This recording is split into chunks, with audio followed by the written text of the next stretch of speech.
नमस्कार मित्रांनो, लग्नानंतर होईलच प्रेम या मालिकेच्या आजच्या भागामध्ये मी तुम्हा सर्वांचे अगदी मनपूर्वक स्वागत करते. मित्रांनो, आजच्या भागामध्ये आपल्याला जबरदस्त असा धमाका पाहायला मिळणार आहे. हा व्हिडिओ शेवटपर्यंत नक्की पहा. मित्रांनो, आजच्या भागामध्ये आपल्याला पाहायला मिळतं की आता इथे रम्या आणि वसू आत्या यांच्या हाती जबरदस्त असे पुरावे लागलेले असतात. जीवाने काव्याचा वाढदिवस साजरा करत असताना तिला दिलेली सर्व गिफ्ट आता जीवाने फार्म हाऊसवरच ठेवलेली असतात आणि ती सर्व आता रम्याच्या हाती लागतात. एक एक गिफ्ट, एक एक वस्तू रम्या आणि वसू आत्या पाहत असतात. एक एक फोटो त्यांच्या हाती लागतात. त्यांचे ते रोमॅन्टिक फोटो पाहून इकडे वसू आत्या आणि रम्याला धक्काच बसतो. रम्या म्हणू लागते, आई अगं हे रोमॅन्टिक फोटो, एवढे सारे गिफ्ट, म्हणजे जीवा आणि काव्याचं खरंच प्रेम प्रकरण चालू होतं आणि कोणाला कळूही दिलं नाही. परंतु आई, हे जर पार्थला कळालं तर त्यानंतर आता वसू आत्या म्हणू लागतात, आता बघ या सगळ्या गोष्टींचा, या सगळ्या वस्तूंचा वापर करून आपण कसा धमाका उडवायचा आहे. तर आता त्याचवेळी रम्याच्या हाती टॅब लागतो. रम्या म्हणू लागते, आई हा टॅब. आता वसू आत्या म्हणतात, बघ बघ ओपन करून बघ, आपल्या हाती काहीतरी नक्कीच पुरावा लागेल. रम्या टॅब ओपन करायला जाते, परंतु बॅटरी डाऊन असते. आता रम्या तिच्याकडची पॉवर बँक घेते आणि त्याद्वारे टॅब ओपन करते. आता ज्यावेळी रम्या टॅब ओपन करते त्यावेळी त्यांच्या पायाखालची जमीनच सरकते, कारण जीवा आणि काव्य यांच्या नात्याचे असंख्य पुरावे त्या टॅबमध्ये त्यांना सापडलेले असतात. आता हे सगळं काही पाहून रम्या तर खुश होते. वसू आत्या म्हणू लागतात, अजून बघ पुढे काही मिळतंय का. तर त्याच वेळी त्यांच्या नात्याचा एक व्हिडिओ, एक रोमॅन्टिक व्हिडिओ रम्याच्या हाती लागतो. रम्या म्हणू लागते, आई अगं रोमॅन्टिक व्हिडिओ आहे. वसू आत्या म्हणतात, रम्या मला सांग, हा जर व्हिडिओ पार्थने पाहिला तर काय होईल ग. रम्या म्हणते, आई दुसऱ्या क्षणी पार्थ माझ्यासोबत लग्न करेल. असं म्हणत रम्या खूप खुश होते. रम्याचा आनंद काही गगनात मावत नसतो. वसू आत्या म्हणतात, म्हणजे आपलं काम झालं. असं म्हणत ते टॅबमध्ये असणारे सर्व फोटो पाहत असतात आणि त्याचवेळी अनिशासोबत आता जीवाचा फोटो सापडतो. आता अनिशाचा फोटो मिळताच रम्या म्हणू लागते, बघितलंस ना, हिलाही सगळं काही माहीत आहे. आता हिचा फोटो तर आपल्या हाती लागलाच आहे, आता हिची सुद्धा वाट लावायची. वसू आत्या म्हणतात, नाहीतर काय. तर रम्या म्हणते, याचाच अर्थ सुनीताच्या कॅफेमध्ये हे दोघेही एकमेकांना भेटायला जायचे. वसू आत्या म्हणतात, हो ग, म्हणजे काव्याचा बॉयफ्रेंड हा जीवाच आहे आणि त्याचे सगळे पुरावे आता आपल्या हाती आहेत. असं म्हणत दोघेही एक एक पुरावे पाहत असतात आणि त्याचवेळी रम्याला आता आशाचा फोन येतो. तर आता रम्या म्हणू लागते, आशाचा फोन आहे, हिला काय होते मध्ये मध्ये फोन करायला. असं म्हणत रम्या फोन कट करते, परंतु आशा पुन्हा एकदा फोन करते. रम्या म्हणते, पुन्हा आशाचाच फोन. वसू आत्या म्हणतात, उचल ग बाई फोन. ती पोरगी अशी आहे ना, जोपर्यंत तू फोन उचलत नाहीस ना तोपर्यंत सतत फोनच करत राहणार. असं म्हणत आता रम्या फोन उचलते आणि विचारते, तुझं काय आहे. तर आशा म्हणू लागते, काही नाही, तुम्ही घरी नाही येत ना, मग तुमची बेडरूम आवरायची होती, तुमची बेडरूम साफ करायची होती, म्हणून म्हटलं तुम्हाला एकदा विचारावं, तुमची बेडरूम साफ करू का. तर रम्या म्हणते, अशा फालतू गोष्टी विचारण्यासाठी फोन करत जाऊ नकोस. रम्या खूप चिडलेली असते, परंतु त्याचवेळी इथे मानिनीताई जीवाशी बोलत असतात आणि म्हणू लागतात, तुम्ही एवढी मोठी ट्रिप प्लॅन केलात आणि ती कॅन्सल करून आता तुम्ही फार्म हाऊसवर जात आहात. आता हे ऐकल्यानंतर रम्या आशाशी गोड बोलत म्हणते, आशा अगं मामी कोणाशी बोलत आहे. तर आता आशा म्हणू लागते, त्या जीवादारांशी बोलत आहेत. तर रम्या म्हणते, ती फार्म हाऊसचं काय बोलत आहे. तर आशा म्हणते, काही नाही, त्यांची जी ट्रिप होती ना ती कॅन्सल झाली आणि म्हणूनच ते सर्वजण आपल्या पनवेलच्या फार्म हाऊसवर जात आहेत. आता मात्र इथे रम्याला धक्काच बसतो. रम्या घाबरतच आशाचा फोन ठेवते. तर दुसरीकडे मानिनीताई जीवाला म्हणतात, अरे जीवा, तुम्ही कधीपर्यंत पोहोचणार आहात फार्म हाऊसवर. जीवा म्हणतो, आता 1 टन मारला की त्यानंतर फार्म हाऊस डोळ्यासमोरच असेल. असं म्हणत जीवा, नंदिनी, काव्या आणि पार्थ सर्वच जण आता फार्म हाऊसच्या दिशेने निघालेले असतात. इकडे मात्र रम्या पूर्णपणे घाबरून गेलेली असते. वसू आत्या विचारतात, रम्या काय झालंय, तू का घाबरलीयस. रम्याला काय बोलावं काहीच सुचत नसतं. वसू आत्या म्हणतात, रम्या अगं सांग काहीतरी, तू जर बोललीच नाहीस तर मला कळणार कसं. तर रम्या म्हणू लागते, आई ते चौघही ट्रिपला जाणार होते. तर वसू आत्या म्हणतात, हो अगं, आपण निघाल्यानंतर ते नंतर निघणारच होते, एव्हाना ते कुर्गला पोचलेही असतील. तर आता रम्या म्हणू लागते, नाही आई, अगं माझं ऐकून तरी घे, त्यांची ट्रिप कॅन्सल झाली आहे आणि म्हणूनच ते चौघही पनवेलच्या म्हणजे याच फार्म हाऊसवर येत आहेत. आता हे ऐकल्यानंतर वसू आत्यांनाही धक्का बसतो. वसू आत्या म्हणतात, काय काय म्हणतेस तू. म्हणजे आता ते कधीही कुठल्याही क्षणी इथे येऊ शकतात आणि त्यांना जर आपण इथे सापडलो तर, त्यांनी जर आपल्याला पाहिलं तर? रम्या म्हणते, नाही आई, काही झालं तरी सुद्धा आपण त्यांच्या हाती लागायला नको. जर आपण त्यांना सापडलो तर आपला खेळ संपला. वसुआत्या म्हणतात, मग चल आपण लवकरात लवकर इथून निघूया. आणि त्याचवेळी आता गाडीच्या हॉर्नचा आवाज येतो. वसुआत्या म्हणतात, अगं गाडीचा आवाज आलाय, म्हणजे आलेत वाटतं ते.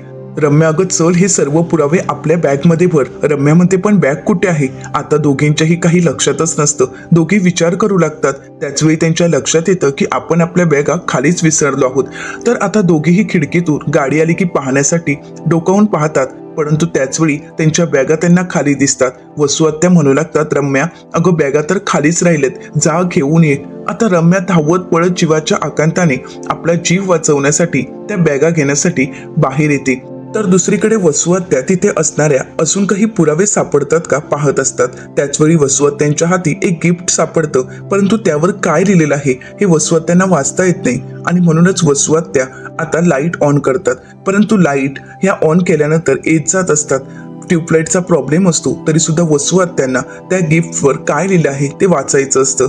आता वसुआत्या पाहतात तर त्यावर लिहिलेलं असतं, माय लव्ह काव्या फ्रॉम जीवा. आता हे सर्व काही गिफ्ट जीवाने काव्याला दिलेले असतात याचा भक्कम पुरावा त्यांच्या हाती लागतो. तर दुसरीकडे रम्या घाईघाईने फार्म हाऊसच्या बाहेर येते आणि आपल्या बॅगा घेऊन ती फार्म हाऊसमध्ये पुन्हा एकदा निघून जाते.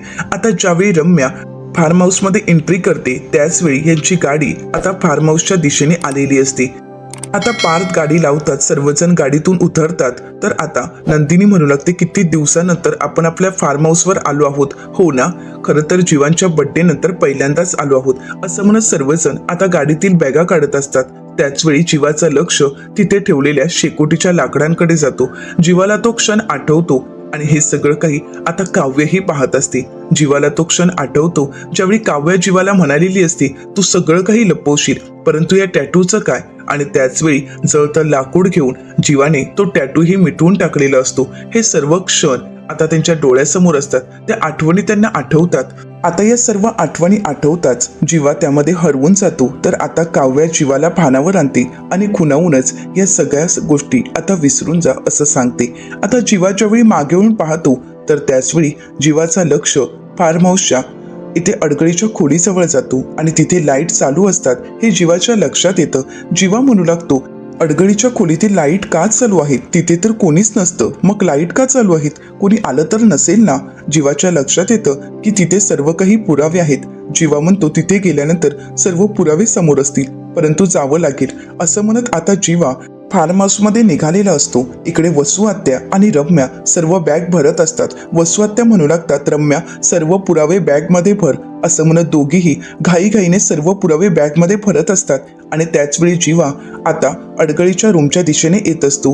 आता नंदिनी जीवाला आवाज देते तर जीवा म्हणतो, आलो, 2 मिनिटात आलो. आणि हा आवाज आता वसुआत्या ऐकतात आणि रम्याला म्हणू लागतात, रम्या जीवा याच दिशेने येत आहे, आपल्याला लवकरात लवकर निघायला हवं. असं म्हणत जीवा येण्या अगोदर वसुआत्या आणि रम्या तिथून निघत असतात. परंतु ज्यावेळी वसुआत्या आणि रम्या निघत असतात त्याचवेळी रम्याची बॅग एका टेबलला अडखळते आणि त्या टेबलच्या आतमध्ये बॅगचं चाक अडकलं जातं. आता रम्या काढण्याचा प्रयत्न करत असते परंतु बॅग काही बाहेर येत नसते. रम्या जोराने ज्यावेळी बॅग ओढते त्यावेळी मात्र बॅगेचं ते चाकच तुटलं जातं. आता रम्या ती बॅग बाजूला घेते, ते चाक हातात घेते आणि तिथून पळ काढण्याचा प्रयत्न करत असते. परंतु पुन्हा एकदा रम्याचा पाय अडखळतो आणि रम्याच्या हातातील ते चाक हातातून खाली पडतं. इकडे जीवा पायऱ्या चढत असतो आणि त्याचवेळी ते चाक जीवाच्या समोर जाऊन पडतं. आता जीवा ते चाक हातात घेतो आणि म्हणू लागतो, हे चाक असं घरंगळत खाली कसं आलं असेल? म्हणजे नक्कीच कोणीतरी वरती असेल. आणि म्हणूनच जीवा धावत पळत आता नक्की कोण आहे हे पाहण्यासाठी निघालेला असतो. जीवा मोठ्यानेच म्हणतो, कोण आहे? परंतु त्याचवेळी वसुआत्या आणि रम्या टेरेसच्या दिशेने निघतात.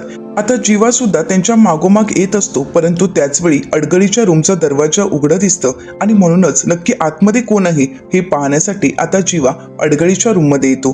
त्यामुळे वसुआत्या आणि रम्या त्याच संधीचा फायदा घेत जीवापासून स्वतःची सुटका करत तिथून निघालेले असतात. आता जीवा अडगळीच्या खोलीत येतो त्याचवेळी तिथे मांजरीचा आवाज येतो. जीवा म्हणू लागतो, कदाचित मांजरीनेच हे चाक खाली पाडलं असावं आणि म्हणून ते घरंगळत खाली आलं असावं. असं जीवा स्वतःच्या मनाची समजूत घालतो आणि त्यावर विश्वास ठेवत आता जीवा पुढे येतो. जीवा पुढे येऊन पाहतो तर तिथे बॅग असते. आता जीवा ती बॅग पाहतो तर ती बॅग रिकामी असते. तर इकडे नंदिनी जीवाला आवाज देऊ लागते. आता नंदिनी जीवाला आवाज देत असते परंतु जीवा काही येत नाही आणि म्हणूनच आता पार्थ नंदिनीला म्हणतो, कसला हो तुमचा नवरा? तर नंदिनी म्हणते, का काय झालं? तर आता पार्थ म्हणू लागतो, अहो एका कामाला सुद्धा येत नाही. नंदिनी म्हणते, मी आहे ना. पार्थ म्हणतो, अरे वा, कमाल आहे. म्हणजे नवऱ्याला जरा काही बोललं तर बायको लगेच बाजू घेतेय. तर नंदिनी हसू लागते. इकडे मात्र काव्य अस्वस्थ होते. तिला फार्म हाऊसवर येताच तिच्या जुन्या आठवणी सगळ्या काही आठवू लागतात. जीवा आणि तिच्या नात्याची सुरुवात फार्म हाऊसच असते आणि म्हणूनच तिला त्या सर्व घटना आठवत असतात. या सगळ्यामुळे तिला खूप त्रास होत असतो. ती खूप अस्वस्थ असते. आता पार्थ, नंदिनी आणि काव्य फार्म हाऊसमध्ये येतात. आता ज्यावेळी हे तिघही फार्म हाऊसमध्ये येतात त्याचवेळी वसू आत्या आणि रम्या तिथेच लपून असतात. जसे हे तिघही पुढे येतात तसं वसू आत्या आणि रम्या तिथून स्वतःची सुटका करून घेतात आणि त्याचवेळी तिथे जीवा येतो. जीवाला पाहताच आता पार्थ विचारतो, कुठे गेला होतास रे? तर जीवा म्हणतो, काही नाही, बॉल आणण्यासाठी. आता पार्थ म्हणू लागतो, एक नंबरचा काम चुकरेस, काम करावं लागतं आणि म्हणून हे कारण काढतोयस. जीवा म्हणतो, पण मला सांगायचं होतं ना. तर आता पार्थ म्हणू लागतो, काय सांगणार? तुझी बायको आहेच ना तुझी बाजू घ्यायला.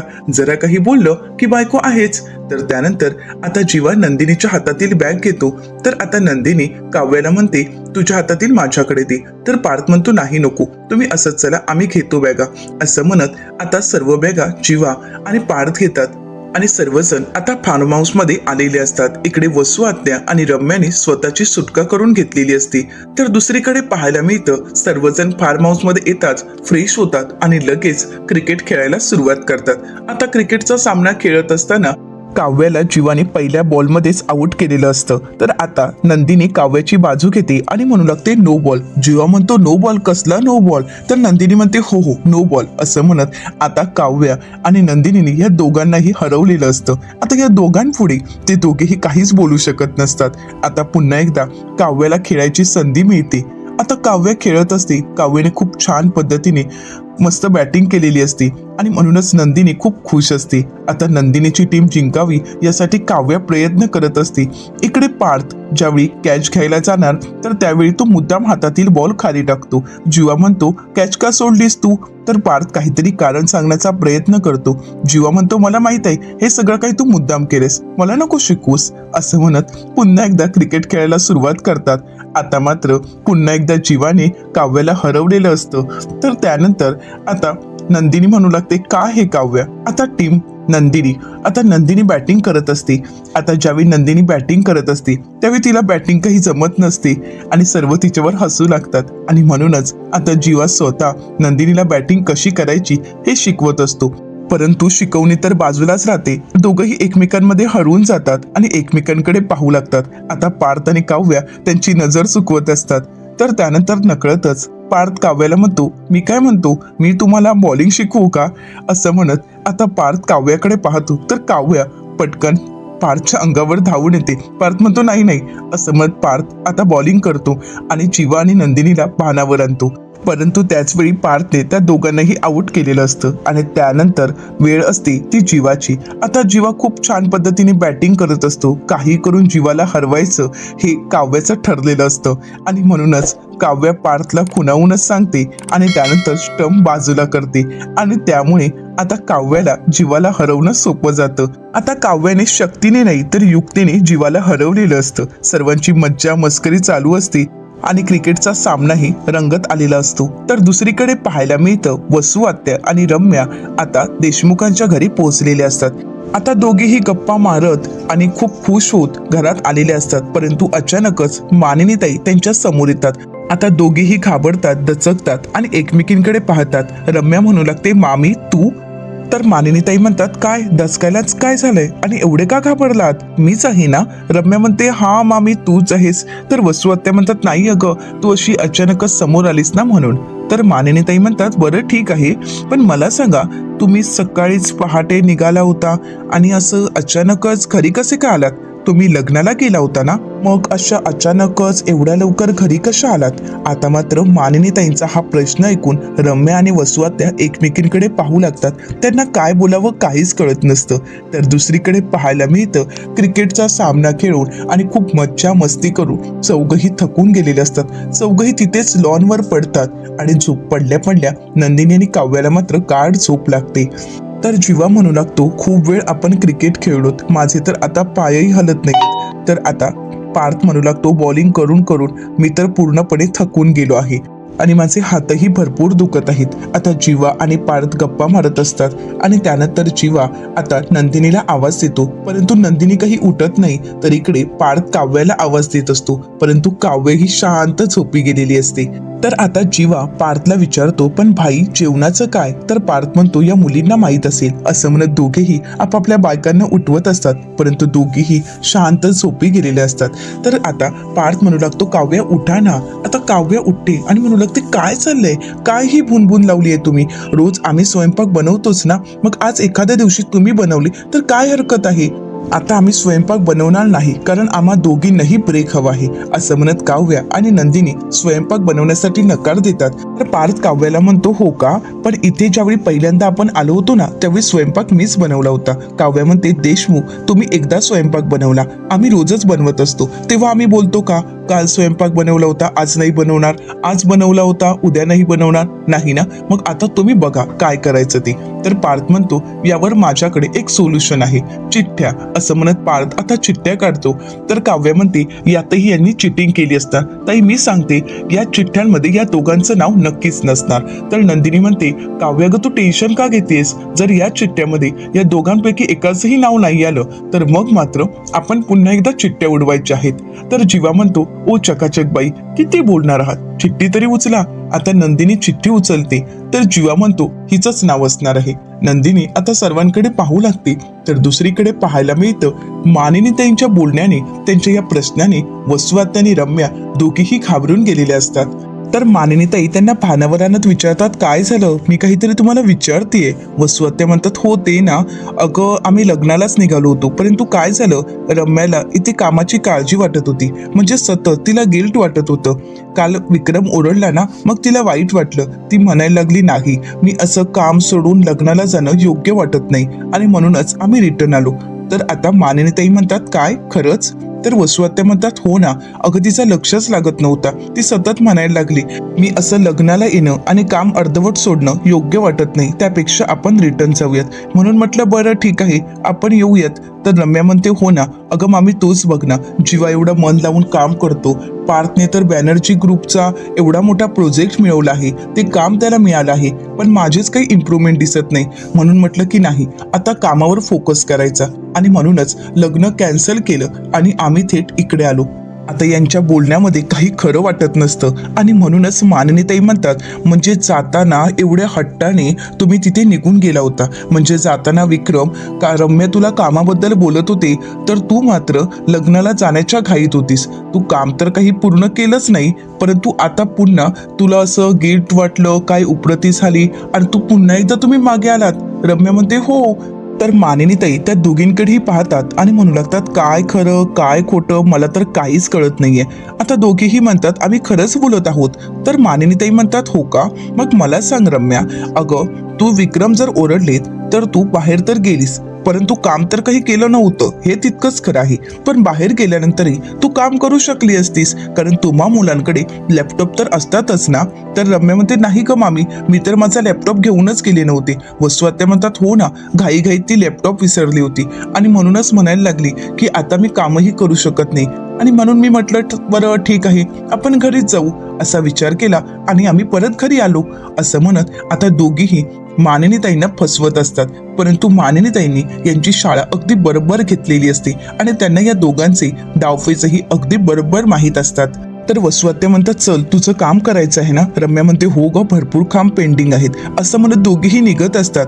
तर मानिनीताई म्हणतात, मी अशासाठी विचारतेय की दुपारचं जेवण मी माझं आणि आशाचं बाहेरूनच ऑर्डर केलं आहे. तुम्ही अशा अचानकच येणार हे मला माहीत नव्हतं ना, त्यामुळे तुम्हाला त्या दोघांना जेवणामध्ये धरलं नाहीये. त्यामुळे तुमच्या जेवणाचं काय, तुम्ही काही खाणार आहात का? तर आता वसू आत्या म्हणतात छे छे आम्हाला काहीच नकोय, आमचं पोट भरलंय, हो की नाही रम्या? रम्या म्हणते हो ना, आमचं पोट भरलं आहे, चल चल आम्ही येतो. असं म्हणत दोघीही घाईघाईने बेगा घेऊन रूमच्या दिशेने निघत असतात. आता त्या दोघीही काहीतरी लपवत असतात हे मानिनी ताईंना चांगलंच माहीत असतं. त्या मनाशीच म्हणतात यांचं पोट नक्की कशाने भरलं असेल, आणि त्याच वेळी त्यांचं लक्ष रम्याच्या बॅगकडे जातो. तर त्या मनाशीच म्हणतात रम्या अशी चाक तुटलेली बॅग घेऊन गेली असावी. आता मात्र या दोघीही काहीतरी लपवत आहेत हे त्यांना बरोबर कळालेलं असतं. तर येणाऱ्या पुढील भागामध्ये आपल्याला पाहायला मिळतं जीवा आता काव्याला म्हणू लागतो की काही झालं तरी मला नंदिनीला दुखवायचं नाहीये, कारण माझं तिच्यावर प्रेम आहे. आता हे ऐकल्यानंतर काव्याला धक्काच बसतो. तर दुसरीकडे वसू आत्या सर्व पुरावे पाहतात आणि रम्याला म्हणतात रम्या आपल्या हाती यापेक्षाही भयंकर पुरावा मिळायला हवा, जेणेकरून त्या चौघांचंही आयुष्य उद्ध्वस्त होऊ शकतं. पार्थच्या आयुष्यातून ती काव्या कायमची दूर जाऊ शकते आणि इकडे जीवा आणि नंदिनी यांचं आयुष्य उद्ध्वस्त होईल. आणि त्याच वेळी त्यांच्या हाती एक टॅटूचं कार्ड लागतं. आता वसू आत्या ते कार्ड पाहू लागतात. तर दुसरीकडे पाहायला मिळतं आता काव्या जीवाला म्हणते मग तू तुझ्या मनातील प्रेम ताईसमोर व्यक्त केलंयस की नाही? तर जीवा म्हणतो मला भीती वाटते. तर आता काव्या म्हणू लागते घाबरतोयस कशाला? आणि तुझं प्रेम तू ताईसमोर व्यक्त कर, जसं तू माझ्यासमोर व्यक्त केलं होतं. असं म्हणत नकळतच ती तिचा भूतकाळ जीवासमोर बोलून मोकळी होती. तर जीवा आता काव्याकडे पाहू लागतो. काव्या म्हणू लागते काही झालं तरी मला माझ्या भूतकाळातील गोष्टी बोलून मोकळ्या व्हायच्या आहेत. त्या गोष्टी मनात साठवून मला त्रास होतोय आणि ते मी भविष्यात नाही करू शकत, आणि म्हणूनच मला माझ्या मनातील तो भूतकाळ बोलून मोकळं व्हायचं आहे. ते गिल्ट आयुष्यभरासाठी मला माझ्यासोबत नाही ठेवायचं आहे. असं म्हणत आता काव्या तिथून निघून जाते. आता काव्या तिच्या मनातील तिचा भूतकाळ पार्थपर्यंत पोहोचू शकेल का, की इथे वसू आत्या आणि रम्या त्यांच्या आयुष्यात वादळ निर्माण करतील? असे असंख्य प्रश्नांची उत्तरं आपल्याला लवकरच मिळणार आहेत. मित्रांनो, अशाच मालिकांचे नवनवीन अपडेट पाहण्यासाठी चॅनलला नक्कीच सबस्क्राईब करा. आजचा हा व्हिडिओ आवडला असेल तर व्हिडिओला लाईक करायलाही विसरू नका. आणि हो, व्हिडिओ पाहिल्याबद्दल तुम्हा सर्वांचेच अगदी मनपूर्वक धन्यवाद.